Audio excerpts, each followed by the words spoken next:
घनश्याम राधे राधे निकुंज में विराजे, घनश्याम राधे राधे, घनश्याम राधे राधे, घनश्याम राधे राधे, घनश्याम राधे राधे, घनश्याम राधे राधे निकुंज में विराजे, घनश्याम राधे राधे निकुंज में विराजे, घनश्याम राधे राधे, घनश्याम राधे राधे, घनश्याम राधे राधे, घनश्याम राधे राधे, घनश्याम राधे राधे निकुंज में विराजे, घनश्याम राधे राधे निकुंज में विराजे, घनश्याम राधे राधे निकुंज में विराजे, घनश्याम राधे राधे।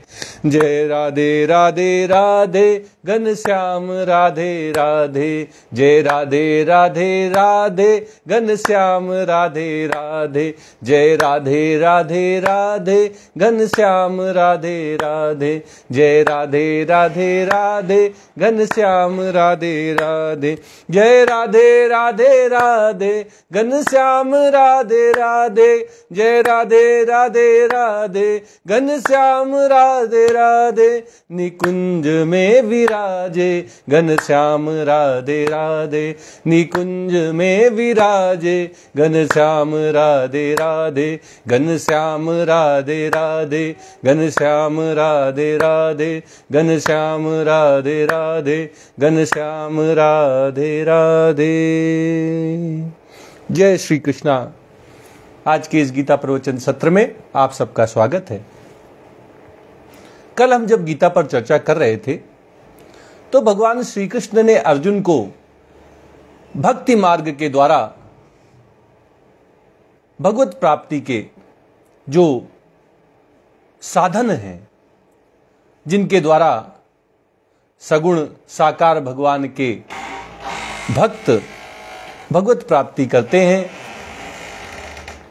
उन 4 स्वतंत्र साधनों को भगवान श्री कृष्ण ने अर्जुन को बताया था।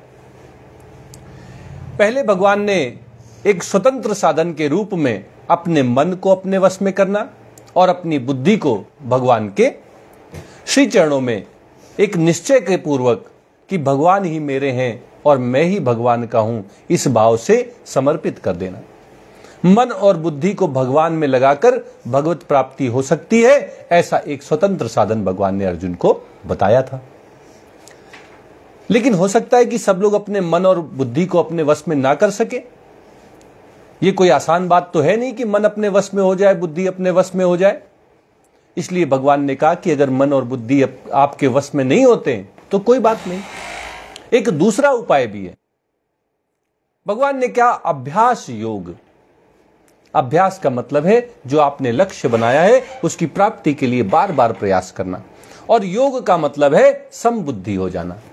तो जब जीवन में समता रूपी योग को हम ले आते हैं, जो भी मान अपमान हो, सुख दुख हो, हानि लाभ हो, यश अपयश हो, इन सब में समभाव से बिना विचलित हुए केवल और केवल भगवान मेरे हैं, मैं भगवान का हूं, इसलिए मुझे भगवत प्राप्ति करनी है, ऐसा लक्ष्य बनाकर निरंतर भगवान को पाने का अभ्यास करते हैं, भगवत प्राप्ति के लिए निरंतर प्रयास में लगे रहते हैं, समता को अपने जीवन में हमेशा बनाए रखते हैं, तो फिर भगवत प्राप्ति निश्चित रूप से हो जाती है। तो मन और बुद्धि के वश में किए बिना केवल और केवल अभ्यास योग के माध्यम से हम भगवत प्राप्ति कर सकते हैं। लेकिन यह भी बहुत आसान नहीं है। बहुत सारे लोग हैं वो अभ्यास ही नहीं कर पाते। बार बार प्रयास तो छोड़िए, एक बार प्रयास करने में भी उनको डर लगता है। तो ऐसे साधकों के लिए जो अभ्यास योग भी नहीं कर सकते हैं, भगवान ने और भी एक सरल उपाय बताया। बोला कुछ अलग से करने की आवश्यकता नहीं है, जैसे जो करते चले आ रहे हो वही करो, लेकिन मत कर्म कृत। जो भी कर्म करो वो मेरे लिए करना शुरू कर दो। ये सोच के करो कि सब कुछ भगवान श्री कृष्ण है, वासुदेवा सर्वम। जो कर्म मैं कर रहा हूं वो भी मुझे भगवान श्री कृष्ण की कृपा से प्राप्त हुए हैं। इन्हीं कर्मों को करते करते मैं भगवान को प्रसन्न कर लूंगा, भगवान मुझ पर रीझ जाएंगे। और इसलिए मैं जो भी कर्म करूंगा वो भगवान की प्रसन्नता के लिए, भगवत प्राप्ति के लिए करूंगा। इस भाव से जब हम सभी कर्मों को करने लगते हैं तो कर्मों से हमारा जो संबंध है वो विच्छेद हो जाता है। कर्म फिर हमें बांधते नहीं है, हम कर्मों के बंधन से मुक्त होकर भगवत प्राप्ति को कर लेते हैं, भगवत प्राप्ति हो जाती है। ये तीसरा साधन भगवान ने बताया। लेकिन अगर बार बार कर्म तो हम दिन भर करें और ये याद ही ना रहे कि हमको भगवान को अर्पित करना है, भगवान की प्रसन्नता के लिए करना है, तो भगवान ने कहा कोई बात नहीं, अगर तुम ये भी नहीं कर सकते तो और भी एक सरल उपाय है। क्या है वो उपाय? भगवान ने कहा कि जो भी कर्म करते हो उनको वैसे के वैसे करते रहो, बस उसमें से जो स्वार्थ के लिए, स्वार्थ सिद्धि के लिए जो कर्म करते हो वो स्वार्थ को हटा दो। कोई भी कर्म अपने लिए, अपनी भले के लिए, अपनी स्वार्थ सिद्धि के लिए ना करो। कर्म है, मिला है, हमने कर दिया। कर्म करने के लिए कर्म करो, कर्तव्यों का पालन केवल कर्म करने के लिए करो। कि मनुष्य शरीर मिला है, भगवान ने गीता में कहा है कर्मण्येवाधिकारस्ते, कर्म करने में तुम्हारा अधिकार है, इसलिए मैं कर्म तो करूंगा। और भगवान ने कहा है कि मा फलेषु कदाचन, तुम कभी फल की इच्छा मत करो, फल की चिंता मत करो। इसलिए मैं फल प्राप्ति के लिए कोई काम नहीं करूंगा। अच्छा एक बात बताइए आप कि अगर फल की इच्छा से काम किया जाए तो क्या इच्छा पूरी हो जाती है? अगर ऐसा होता तो सबकी इच्छाएं पूरी हो जाती। इसका मतलब है कि हमारी इच्छा से कर्मों के फल नहीं मिलते हैं। हमारी इच्छा कर्मों का फल दिलाने में सहायक नहीं होती है, बल्कि अगर हम भगवान की कही हुई बातों को विचार करके देखें तो हमें पता चलेगा कि ये हमारी इच्छा ही हमारे कर्मों के फल प्राप्ति में बाधा बन जाती है। जब हम कर्मों के फल की इच्छा से कर्मों को करने लगते हैं, कुछ पाने की इच्छा से, स्वार्थ सिद्धि की इच्छा से कर्म करने लगते हैं, तो हमारा ध्यान जो है वो कर्म से हट जाता है और फल की तरफ हो जाता है। इस तरह हम अपनी पूरी शक्ति को कर्म करने में नहीं लगा पाते, जिसकी वजह से हमको जैसा फल चाहिए वैसा नहीं मिल पाता। तो हम चाहते हैं, इच्छा इसलिए करते हैं कि कर्मों का फल पाएं, और होता इसका उल्टा है। हमारी इच्छा की वजह से हमारी एकाग्रता, हमारी शक्ति कई भागों में बट जाती है, एक दिशा में नहीं रहती, और जिसकी वजह से हम जैसा फल मिलना चाहिए कर्म करने से वैसा नहीं पा पाते। इसलिए भगवान कह रहे हैं कि कर्म फल की इच्छा का त्याग कर दो। कर्म करते रहो, जो कर्म कर रहे हो वही करते रहो, कुछ अलग से करने की आवश्यकता नहीं है। जो जैसे कर रहे हो वैसे के वैसे कर्म करते रहो। बस कर्मों को करते समय जो फल की इच्छा उत्पन्न होती है उसको त्याग दो। किसी फल की इच्छा के कारण कर्म न करके केवल कर्तव्य समझकर कर्मों को करते रहिए। केवल कर्तव्यों का पालन करने मात्र से भगवत प्राप्ति हो जाती है, ऐसा भगवान हमें उपाय बता रहे हैं, ऐसा मार्ग भगवान हमें अर्जुन के माध्यम से दिखा रहे हैं। कुछ अलग से करने की आवश्यकता नहीं, केवल फल इच्छा का त्याग और हो गई भगवत प्राप्ति। भगवान मिल जाए इसकी भी इच्छा ना हो, मिल जाएंगे, नहीं मिलेंगे, हमको इसकी भी कोई इच्छा नहीं है। हम तो भगवान के भजन में मग्न हैं, हम तो अपने कर्मों में लगे हुए हैं। कर्मों से भी हमें कुछ मिल जाए बहुत अच्छी बात है। देने वाले तो परमपिता परमेश्वर भगवान श्री कृष्ण हैं। वो जिस योग्य हमें समझते हैं उतना तो जरूर देंगे, हम मांगे तो भी और ना मांगे तो भी। जब भगवान से अर्जुन ने कहा मुझे अपनी विभूतियां बताइए, तो भगवान ने विभूतियां बताई और कह दिया कि बड़े संक्षेप में बता रहा हूं। संक्षेप में बताया, मांगने पर संक्षेप में दिया, थोड़ा दिया। और जब भगवान से अर्जुन ने कहा कि अगर आप मुझे इस योग्य समझते हैं कि मैं आपके विराट रूप के दर्शन कर पाऊं, तो मुझे अपना विराट रूप दिखा दीजिए। तो भगवान ने ऐसा विस्तृत विराट रूप दिखाया, ऐसा विश्व रूप दिखाया कि अर्जुन के अंदर कई तरह के भाव उत्पन्न हुए। पहले उसको हर्ष हुआ और फिर वो डरने लगा, और जब उसने अति उग्र विराट रूप विश्व रूप को देखा तो भयभीत होकर उसका मन पर से वश ही हट गया। उसका अपने ऊपर कोई वश ही ना रहा, घबरा गया, विचलित हो गया, भौचक्का रह गया, डर गया, भयभीत हो गया।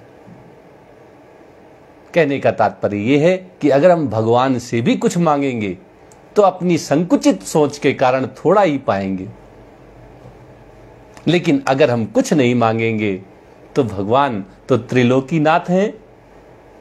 अगर वो अपने मन से देंगे तो न जाने क्या क्या हमको दे सकते हैं। कहते हैं ना कि भगवान जब भी देता है तो छप्पर फाड़ कर देता है, और हम तो थोड़ी ना छप्पर फाड़ के मांग पाएंगे भगवान से। हम तो वही छोटी सी सोच के कारण मांगेंगे तो कहेंगे थोड़ा धन दे दो, घर दे दो, परिवार दे दो, पुत्र दे दो, पौत्र दे दो। और क्या मांगा है हमने आज तक भगवान से? जो है वो बना रहे और जो नहीं है वो मिल जाए, इसको छोड़ के हमने इच्छा ही क्या व्यक्त की है?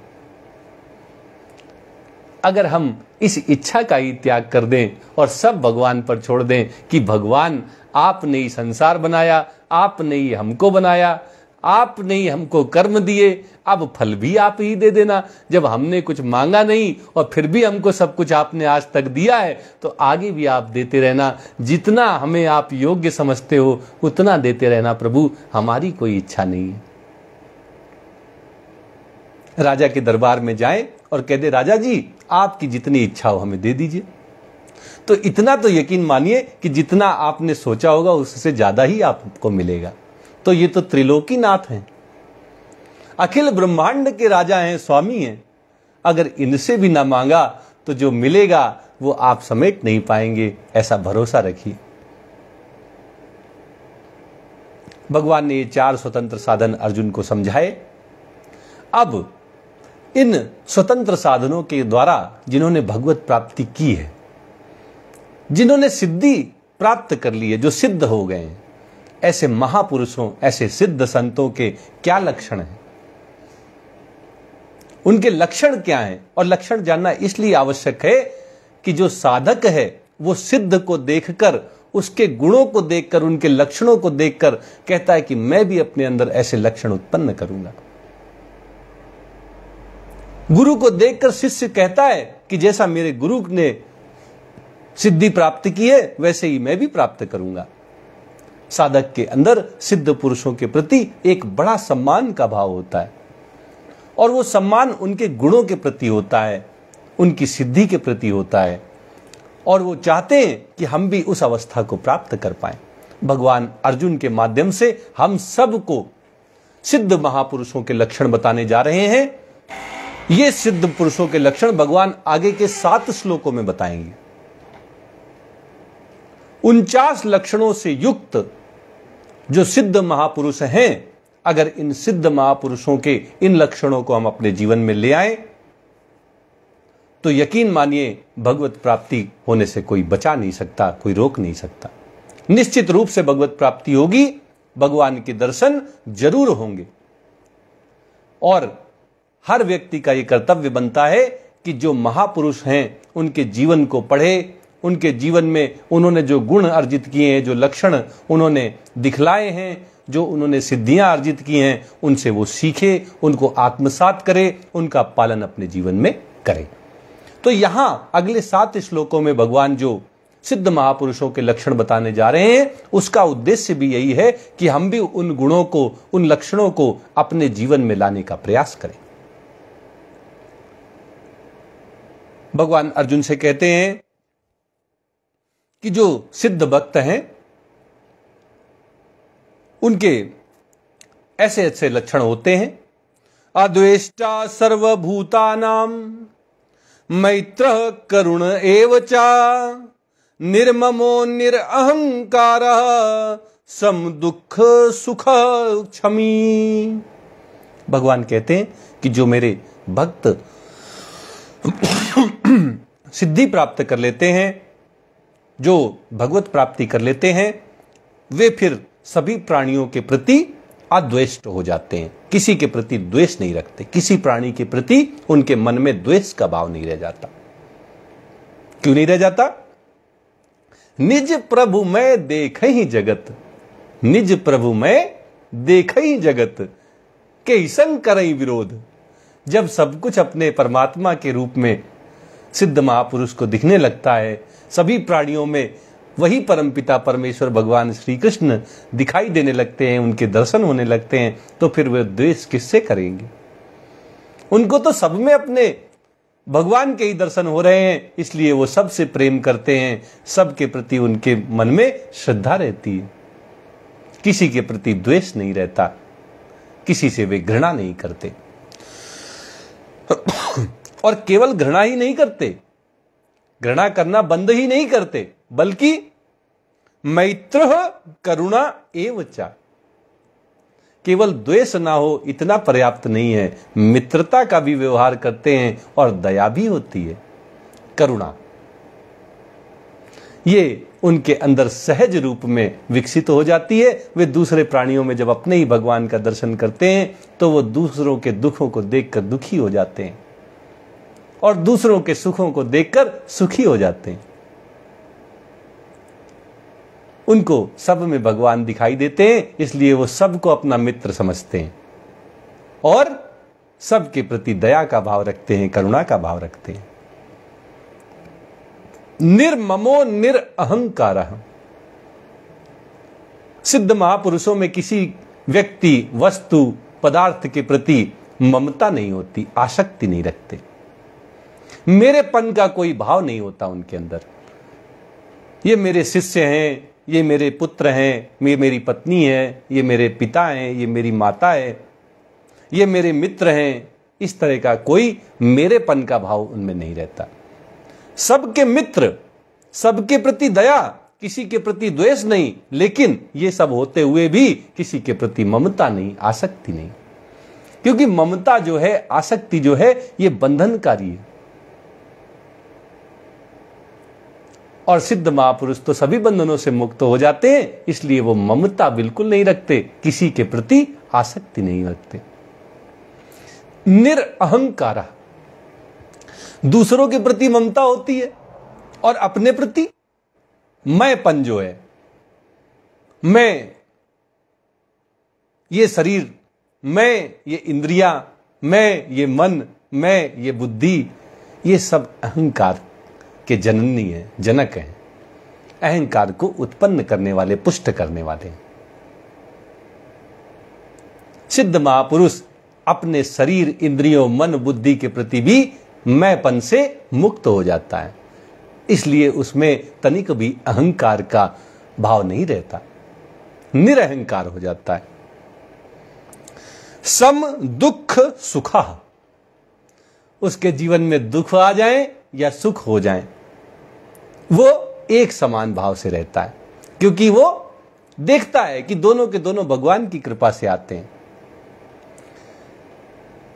जो सिद्ध महापुरुष होते हैं वो कहते हैं, सुख भी प्रभु तेरे हैं, दुख भी प्रभु तेरे हैं, क्या छोड़ूं मैं भगवन,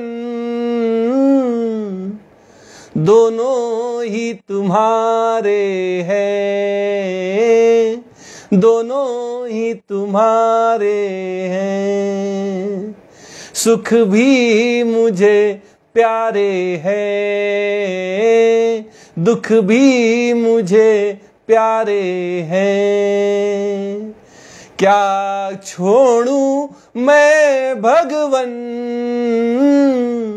क्या छोड़ूं मैं भगवन, दोनों ही तुम्हारे हैं, दोनों ही तुम्हारे हैं। ये सुख दुख दोनों भगवान के दिए हुए, तो हम सुख से बड़ा लगाव रखें और दुख से बड़ी घृणा करें, ये तो कोई अच्छी बात नहीं।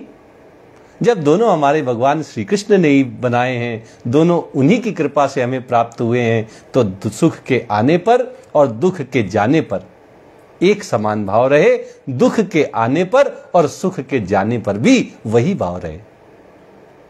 सुख और दुख ये दोनों धर्मशाला में आने जाने वाले व्यक्ति हैं, कुछ दिन रहते हैं, ठहरते हैं और फिर इसके बाद अपने घर को चले जाते हैं। ये हमारे साथ हमेशा नहीं रहते,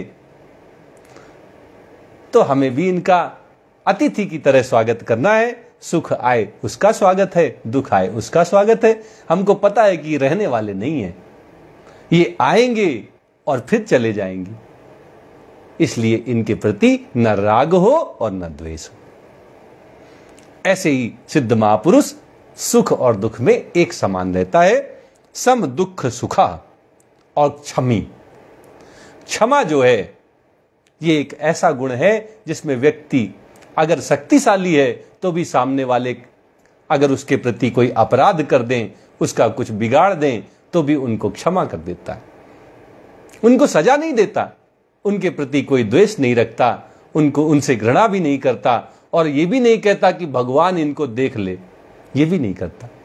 स्वयं शक्तिशाली होते हुए भी ये नहीं कहता कि इनका कुछ बिगाड़ दूं, और भगवान से भी यही कहता है कि इनको माफ करना, इनको क्षमा कर देना।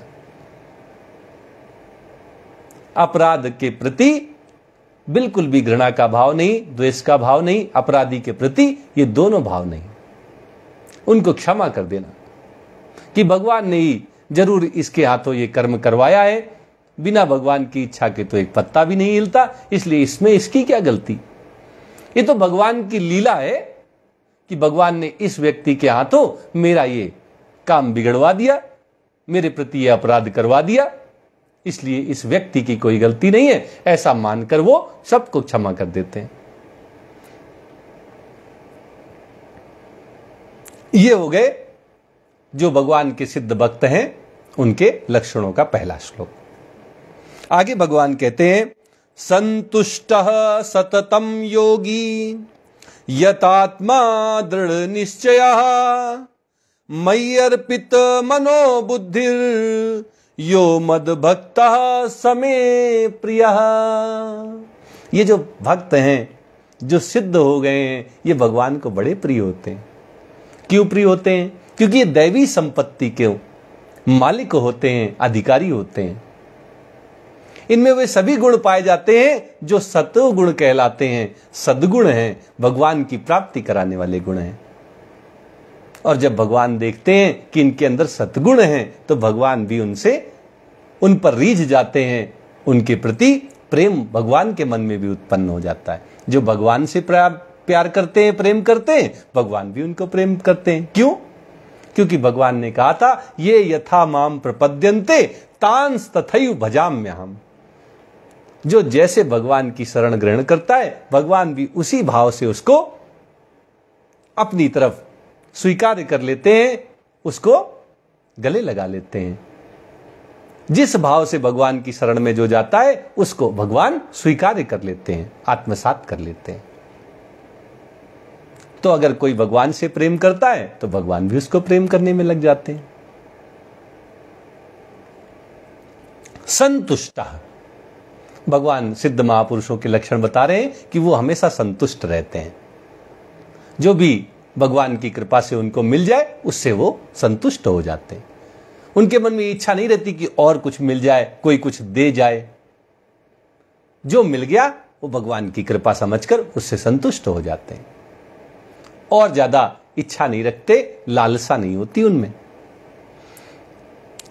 सततम योगी, योग का अर्थ है जुड़ाव, जोड़। अगर कोई भगवान के ध्यान से, भगवान के भजन से, भगवान के प्रेम से युक्त होता है तो वही सच्चा योगी। तो जो सिद्ध भक्त होते हैं, महापुरुष होते हैं, वो तो सततम योगी, वो नित्य निरंतर भगवान के भजन में मग्न रहते हैं। वो इस संबंध की हमेशा याद रखते हैं कि मैं ही भगवान का हूं और भगवान ही मेरे हैं। भगवान से जो नित्य निरंतर रहने वाला संबंध है, इसके ज्ञान से वो सदा युक्त रहते हैं, इसलिए भगवान उनको सततम योगी कह रहे हैं। यतात्मा, अपने अंतःकरण पर संत महापुरुषों का पूरा वश होता है। उनके मन और बुद्धि अपने आप स्वतंत्र विचरण नहीं करते। उनका मन तो भगवान के श्री चरणों में हमेशा समर्पित रहता है, स्थिर रहता है। उनकी बुद्धि भी ये भली बात ही निश्चय कर लेती है कि मुझे भगवत प्राप्ति करनी ही है। ये मनुष्य जन्म मुझे भगवत प्राप्ति के लिए मिला है, इसलिए मैं भगवत प्राप्ति इसी जन्म में, इसी देह में रहते हुए जरूर करूंगा। और इसलिए उनके मन और बुद्धि उनके वश में रहते हैं, वो आत्मवान होते हैं। उनको भगवान कह रहे हैं कि यत आत्मा, संयमित आत्मा वाले होते हैं, उनका अंतःकरण उनके वश में होता है।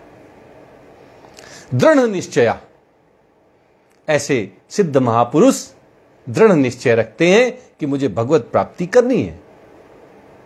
इस निश्चय से हमेशा युक्त रहते हैं और दृढ़ता पूर्वक भगवत प्राप्ति के लिए प्रयासरत रहते हैं, साधन में लगे रहते हैं। उनका दृढ़ निश्चय है कि भगवान सर्वत्र हैं। वासुदेवः सर्वम सत असत च अहम अर्जुन, इन दो वाक्यों पर उनका पूरा विश्वास होता है, दृढ़ निश्चय होता है कि भगवान ने कहा है कि सब कुछ मैं ही हूं, तो सब कुछ भगवान का ही रूप है। और सत असत च अहम अर्जुन, अगर भगवान ने कहा है कि मैं सत भी हूं, असत भी हूं, संसार भी मैं ही हूं और परमात्मा भी मैं ही हूं, तो वो संसार को भी परमात्मा के ही रूप में देखते हैं। दृढ़ निश्चय, भगवान की कही हुई बात को वैसे का वैसा दृढ़ता पूर्वक मानते हैं। एक ही निश्चय होता है कि मेरे भगवान ने कहा है तो ये सही कहा होगा, और इसलिए वो सर्वत्र परमात्मा के दर्शन करते हुए दृढ़ निश्चय पूर्वक भगवान की भक्ति में लगे रहते हैं।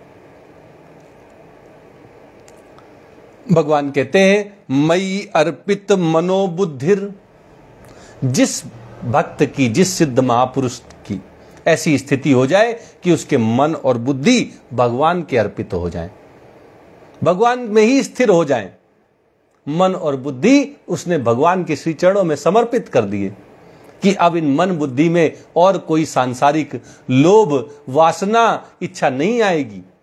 ये भगवान के लिए हमने समर्पित कर दिए, अब इनमें केवल और केवल भगवान का चिंतन होगा, भगवान के भजन के काम आएंगे।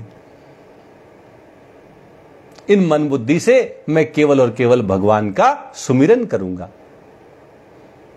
तो जिसने मन और बुद्धि को भगवान के समर्पित कर दिया, भगवान कहते हैं यो मद भक्तः स मे प्रियः, जो मेरा भक्त है वही मुझे सबसे ज्यादा प्रिय है। अर्जुन ने पूछा था कि ज्ञानी ज्यादा श्रेष्ठ होता है कि भक्त ज्यादा श्रेष्ठ होता है, तो भगवान कहते यो मे भक्तः स मे प्रियः, जो भी मेरा भक्त है वही मुझे प्रिय है। क्यों? क्योंकि भगवान का भक्त भगवान से प्रेम करता है और इसलिए भक्त को भगवान भी प्रेम करते हैं। ये यथा माम प्रपद्यन्ते तांस तथैव भजाम्यहम्, आप भगवान से प्रेम करेंगे तो भगवान भी आपसे प्रेम करेंगे। भक्त भगवान से प्रेम करता है, इसलिए भक्त को भगवान भी बहुत प्रेम करते हैं।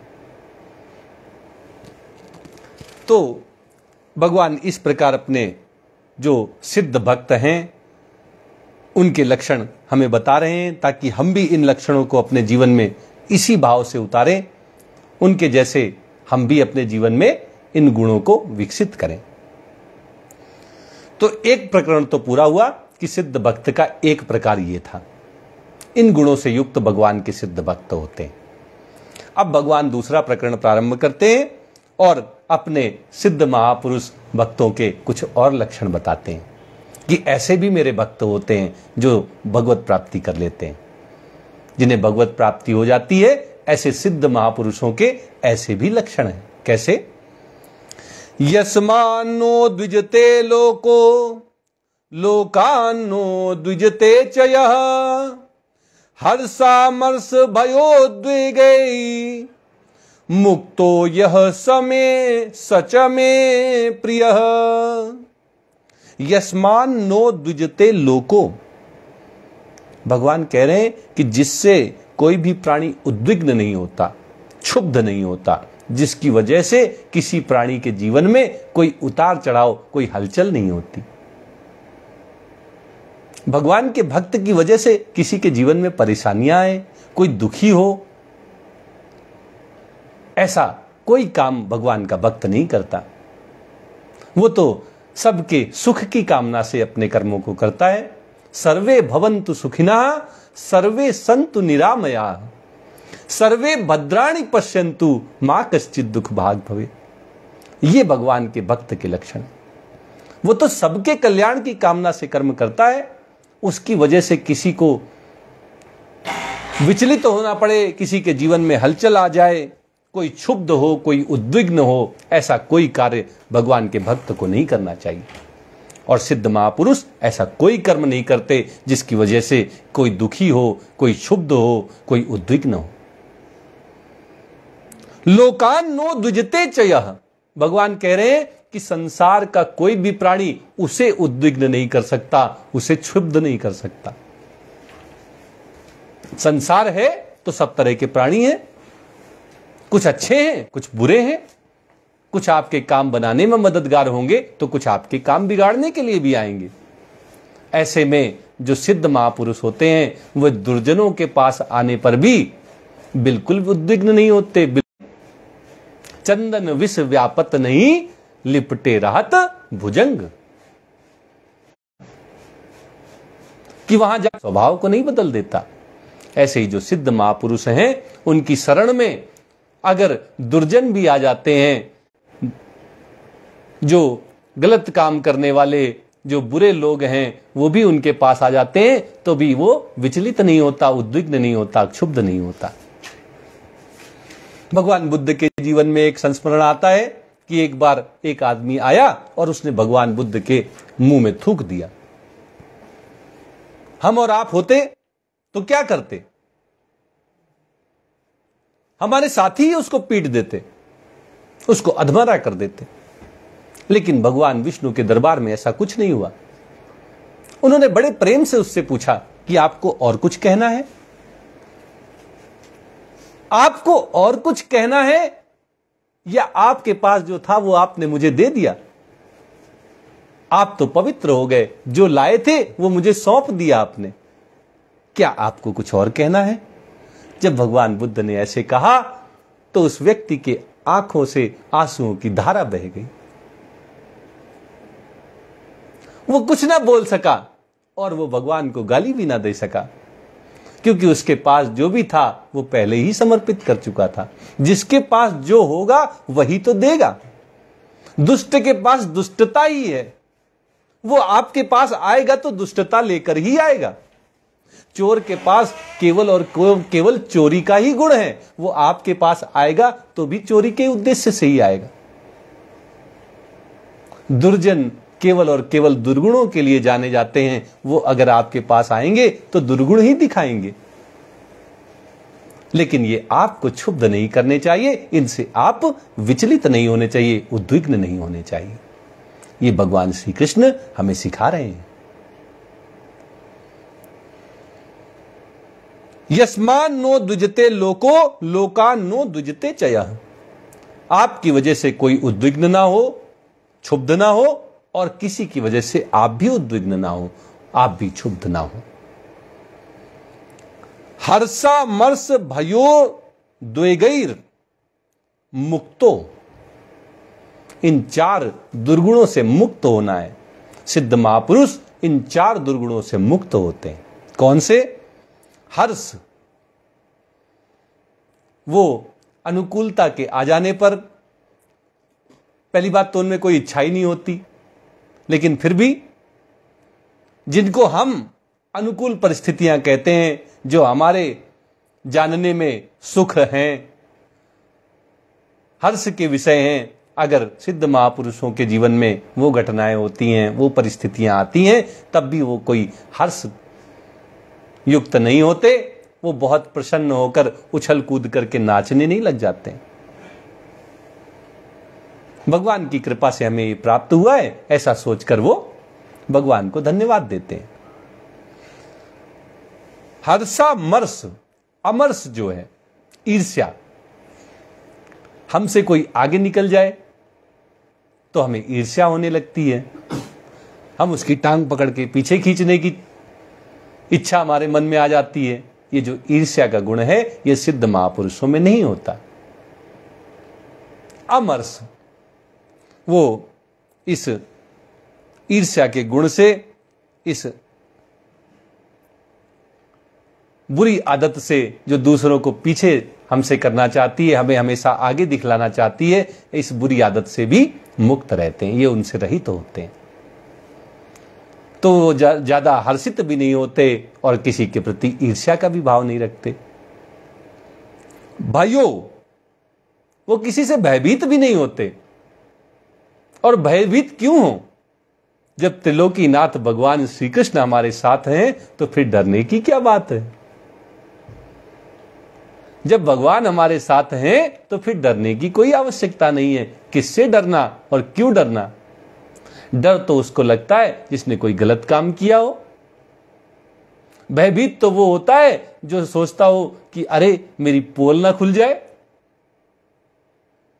सिद्ध महापुरुष ऐसा कोई कर्म नहीं करते जिसके कारण उनको डरना पड़े। भय के कारण वो अपनी पोल खुल जाने के डर से वो डर जाए, भयभीत हो जाए, ऐसा कोई कर्म वो नहीं करते और इसलिए वो भय से मुक्त रहते हैं।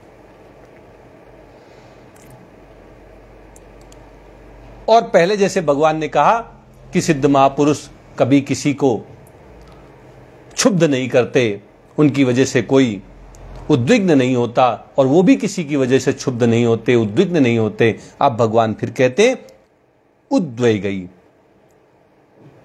वे उद्वेग से, हलचल से भी मुक्त होते हैं। परिस्थितियां बदलती हैं, हमेशा बदलेंगी, संसार परिवर्तनशील है, परिवर्तन आते रहेंगे, लेकिन इन परिवर्तनों के कारण हमारे अंदर हलचल ना हो, हम समभाव में स्थित रहें। यही उद्वेग से उद्वेगित ना होना है, हलचल से अपने अंदर हलचल का ना होने देना है।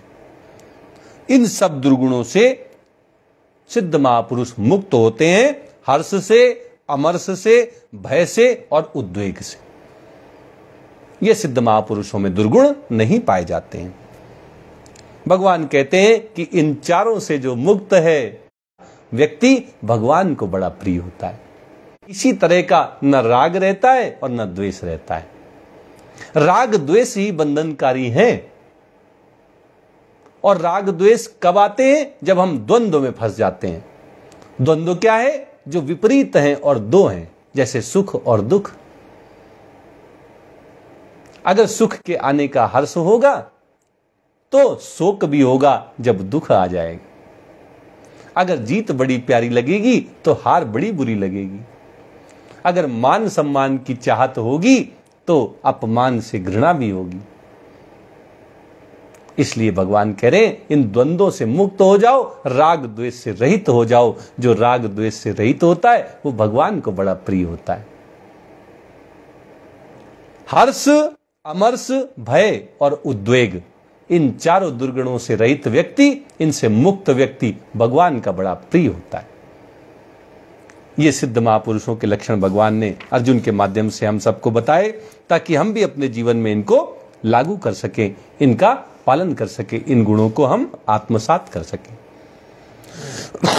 अब भगवान सिद्ध महापुरुषों के और कुछ लक्षण तीसरे प्रकरण में बताने जा रहे हैं। भगवान कहते हैं अनपेक्ष, जो किसी से कोई अपेक्षा ही नहीं रखता।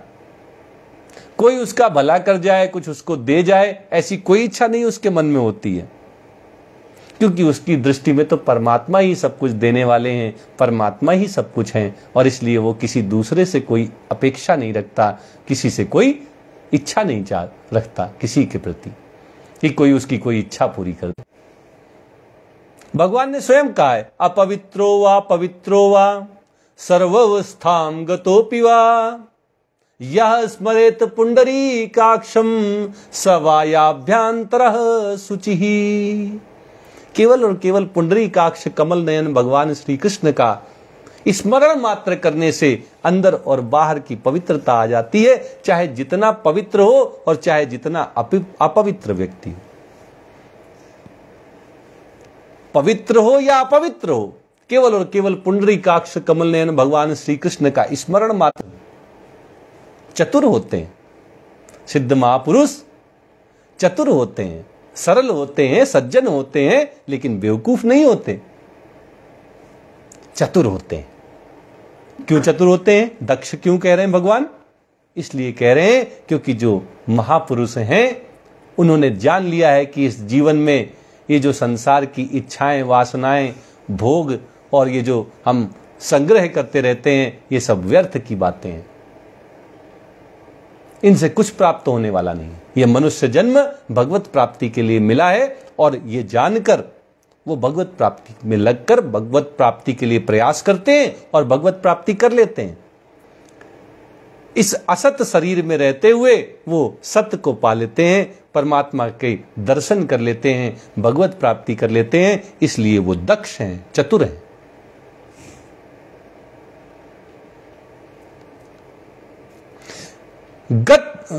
उदासीनो, जो सिद्ध महापुरुष हैं वो उदासीन रहते हैं, तटस्थ रहते हैं, किसी के प्रति पक्षपात का व्यवहार वो नहीं करते हैं। सब उनके मित्र हैं, सब में वो भगवान के दर्शन करते हैं। इसलिए किसी के प्रति उनके मन में पक्षपात का भाव नहीं रहता, वो उदासीन रहते हैं, तटस्थ रहते हैं। गत व्यथा, भगवान कह रहे हैं कि वो सभी दुखों से मुक्त रहते हैं, उनकी सारी व्यथाएं जा चुकी हैं। और जब हम गत व्यथा कहते हैं तो खाली और खाली इससे हमें दुखों को नहीं। सर्वारंभ परित्यागी, सिद्ध महापुरुष कोई भी कार्य कुछ पाने के लिए,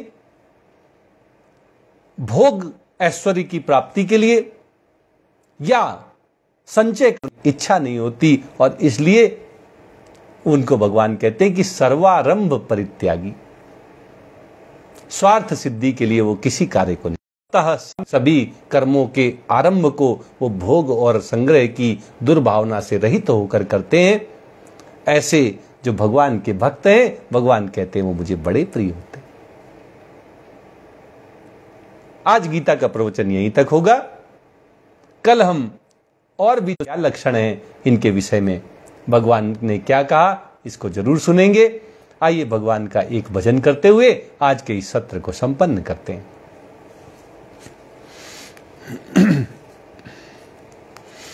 हर सांस में हो सुमिरन तेरा, हर सांस में हो सुमिरन तेरा, यूं बीत जाए जीवन मेरा। हर सांस में हो सुमिरन तेरा, यूं बीत जाए जीवन मेरा। तेरी पूजा करते बीते सांझ सवेरा, तेरी पूजा करते बीते सांझ सवेरा, यूं बीत जाए जीवन मेरा। हर सांस में हो सुमिरन तेरा, यूं बीत जाए जीवन मेरा। नैनों की खिड़की से तुझको पल पल मैं निहारूं, नैनों की खिड़की से तुझको पल पल मैं निहारूं। मन में बिठा लूं तेरी आरती उतारूं, मन में बिठा लूं तेरी आरती उतारूं। डाले रहूं तेरे चरणों में डेरा, डाले रहूं तेरे चरणों में डेरा, यूं बीत जाए जीवन मेरा। हर सांस में हो सुमिरन तेरा, यूं बीत जाए जीवन मेरा। तेरी पूजा करते बीते सांझ सवेरा, तेरी पूजा करते बीते सांझ सवेरा, यूं बीत जाए जीवन मेरा, यूं बीत जाए जीवन मेरा। हर सांस में हो सुमिरन तेरा, यूं बीत जाए जीवन मेरा। जो भी तेरा प्यारा हो वो मेरे दिल का प्यारा हो, जो भी तेरा प्यारा हो वो मेरे दिल का प्यारा हो, मेरे सर का ताज मेरी आंखों का तारा हो, मेरे सर का ताज मेरी आंखों का तारा हो, सब में निहारूं रूप सुनहरा, सब में निहारूं रूप सुनहरा, यूं बीत जाए जीवन मेरा, हर सांस में हो सुमिरन तेरा, यूं बीत जाए जीवन मेरा। प्यार हो सत्कार हो एतबार हो तुम्हारा, प्यार हो एतबार हो, प्यार हो सत्कार हो एतबार हो तुम्हारा, सुख भी हो सारे पर याद हो इशारा, सुख भी हो सारे और याद हो इशारा, हो आत्मा पर तेरा ही डेरा, हो आत्मा पर तेरा ही डेरा, यूं बीत जाए जीवन मेरा, यूं बीत जाए जीवन मेरा, तेरी पूजा करते बीते सांझ सवेरा, तेरी पूजा करते बीते सांझ सवेरा, यूं बीत जाए